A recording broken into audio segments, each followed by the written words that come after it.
27 اکتوبر 1947 جموں و کشمیر کی تاریخ کا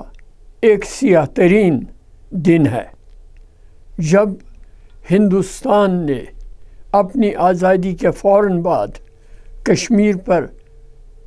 مسلح چڑھائی کر دی، اپنی فوجوں کو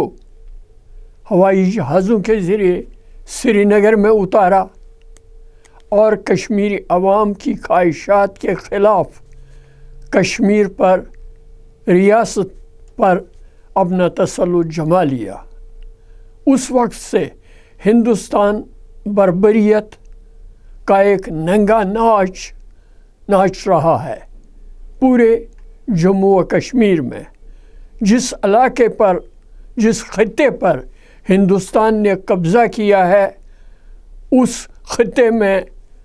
ظلم و استبداد کا نظام رائج ہے۔ اقوام متحدہ کی قراردادوں کے باوجود ہندوستان نے اپنی جارحیت میں کوئی کمی نہیں کی ہے، لیکن اس کے باوجود کشمیری عوام عزم صمیم اور یقین محکم کے ساتھ اپنی جدوجہد جاری رکھے ہوئے ہیں، اور ان کا صرف ایک ہی مطالبہ ہے، وہ یہ کہ کشمیر سے افواج فوری طور پر نکل جائیں، اقوام متحدہ کی قراردادوں کو عملی جامہ پہنایا جائے اور کشمیری عوام کو اپنا مستقبل طے کرنے کا